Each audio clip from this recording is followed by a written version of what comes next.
Hello મિત્રો, good evening, જય માતાજી. તો મિત્રો આપણે નાઇટમાં નોકરી કરીએ છીએ, બરાબર. અને ટાઈમ 7:30 થી સવારના 4 વાગ્યાનો, બરાબર.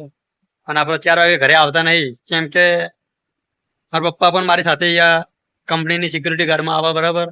એટલે એ સવારે 6:30 7 વાગે છૂટે છે. એટલે અમે બંને જણા સાથે સાથે ઘરે જઈએ, બરાબર.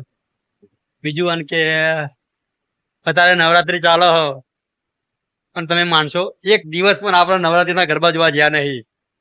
કેમ કે નાઇટમાં નોકરી ચાલે હ અને સવારે 4 વાગ્યા સુધી આપણે નોકરી કરીએ. અને 4 વાગે તો બાય ચાન્સ ચોક ગરબા જોવા જઈએ તો એટલા વાગે ગરબા પતી ગયા, બરાબર. એટલે આજે નવરાત્રી તો આપણા માટે ખરાબ છે, કેમ કે આપણે કોઈ જગ્યાએ કોઈ ગરબા જોવા ગયા નહીં, કઈ નહીં. અને પહેલા તો એવું હતું કે અમારા ગામની અંદર જ ગરબા થતા હતા ડીજે ઉપર, બરાબર. અને આ વખત તો કોઈ એ પણ સેટિંગ નહીં કર્યું, બરાબર. એટલે ચોય જવાનો મેર આવ્યો નહીં. ગણતરી તો આજે જવાની, પણ અમે વિચારી જઈએ કે ચેવો ટાઈમ મળે અને ચેવો મેળ પડે. જો મેળ પડે ને તો ગમે તે જગ્યાએ ગરબા જોવા જવું એટલે જવું. અને અમે જોઈ જઈએ પેલા 2-3 ભાઈબંધો એક નોકરી આવે અને એમનો ટાઈમ છે 4:30 થી ને રાતના 12 વાગ્યાનો, બરાબર. મારો ટાઈમ પેલા એ જ હતો 4:30 થી, ના 4 થી ને તે 12 વાગ્યાનો. પણ વચમાં થોડા આપણે મિનિમમ 2-3 મહિના જેટલી આપણે કંપનીમાં રજા પાડી, બરાબર. એટલે મારો ટાઈમ બદલી કાઢ્યો નોકરીનો, બરાબર. પણ જોઈ જઈએ આમાં કેવું મેળ આવવાનું છે નહીં આવતું. ને બીજું કે મિત્રો આપણે આ ગયા રવિવારના દિવસે આપણે એક છોકરી જોવા માટે ગયા હતા, બરાબર. એમાં થયું કેવું કે હું તો અહીંયાથી તૈયાર થઈને ગયો અને ત્યાં જે જગ્યાએ છોકરી જોવા જવાનું હતું એ જગ્યાએ ગયા ને તો પેલા તો ત્યાં બેહાડ્યા આપણને, પાણી પીવડાવ્યું, ચા લઈને આવ્યા, પણ ચા તો આપણે પીવી નથી એટલે ચા પીધી નહીં, બરાબર. પછી થોડીક વાર થઈને મને મારા પપ્પાને અને અમારા માહા હતા ને અમને 3 જણા લઈ ગયા એક મંદિર હતું ત્યાં. તો ત્યાં લઈ જઈને મને બેહાડ્યા અને પછી ત્યાં જઈને જે અન્નના વધાવો ને એવું બધું હાલવા માંડ્યા, બરાબર. તો કશું 1 કલાક જેટલું અમને ત્યાં બેહાર રાખ્યા. હું એ વિચારું કે હું છોકરી જોવા જતો કે વેદવાનો જોવા જતો, મને એ ખબર પડતી નહીં, બરાબર. પછી 1 કલાક જેવું બહાર રાખી અને છોકરી આપણે બતાવી નહીં, બરાબર. આપણો તો ભાઈ વિચાર બદલાઈ ગયો કે આપણે સંબંધ કરવો નહીં, બરાબર. તો જઈને આવ્યા પણ આપણે કોઈ મજા આવી નહીં એટલે આપણે ના પાડી દીધી, બરાબર. અને બીજું કે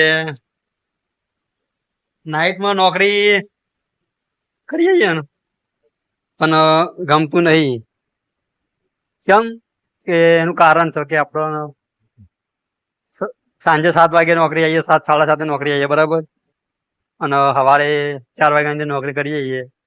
અને બીજું કે આખો દિવસ આ ઉજાગરાના કારણે ઘરની બહાર નીકળી શકાતું નહીં. અને બીજું કે શરીર પણ બગાડતું જાય. ના તો પાડવી, બરાબર, કે મારા નાઇટમાં નોકરી કરવી નહીં, પણ અત્યારે દિવાળી આવે આગળ એટલે ગમે તે કરીને દિવાળી પૂરી કરી નાખીએ. અત્યારે કંઈક કહેવા જઈશું ને તો આપણે પહેલાંથી કંપનીમાં ઇજ્જત થવા નહીં, બરાબર, બગડી જઈએ મતલબ. એટલે દિવાળી સુધી જે હોય બધું પૂરું કરી નાખીએ.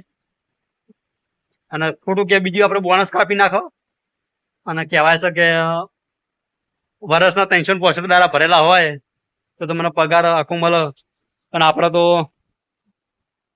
એટલા દાડા તો કોઈ દાડા ભર્યા નહીં, બરાબર. એટલા દાડા આપણે કોઈ દાડા ભર્યા નહીં, બરાબર. જેમ કે હું ફોટોગ્રાફર છું એટલે સિઝન આવશે, લગ્નમાં ફોટોગ્રાફી કરવા જવાનું એટલે મહિનો 2 મહિના આપણે રજા પડી ગયા, બરાબર.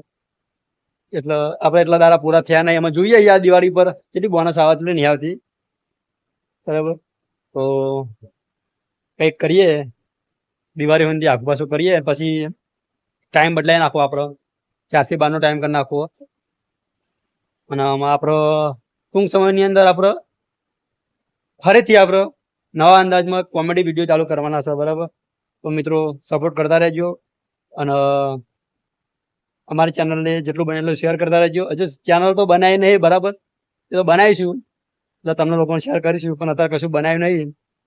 એટલે ભાઈબંધના કાલ રાત્રે અમે 12 વાગે નાસ્તો કરવા ગયા હતા ને, કઢી ભૂખ લાગી હતી તો અમારી સાથે એક ભાઈબંધ હતો ત્યાં એને મને વાત કરી, મેં પણ એને વાત કરી કે આપણે આ રીતના કામ કરવું બરાબર. તો એને કીધું કે આ કંઈ વાંધો નહીં, આપણે કરીએ, આપણે જે બધી વસ્તુઓ અવેલેબલ હોય બરાબર. મેં કહું સારું, તને ચાલો આપણે એના પર કંઈક વિચારીએ. ફાઇનલી આપણે ચાલુ કરવાનું જ છે બરાબર. બીજા કોઈ માણસના આપણે અંગાત આવવું હોય તો આવી શકે છે, કેમ કે અમે હાલમાં તો અમે 3 જણા તૈયાર થઈ જઈએ બરાબર. હજુ મારે મિનિમમ 2-3 જેવા માણસો જરૂર છે જે સારી કોમેડી કરીએ છે અને બધી રીતે આપણે આપણો સાથ આપીએ છીએ બરાબર. તો ચાલો મિત્રો, ટાઈમ થતો આવે, નોકરી હજુ આવીએ પણ હજુ મશીન ચાલુ કર્યું નહીં. જઈને મશીન ચાલુ કરીએ પછી આરામ કરીએ.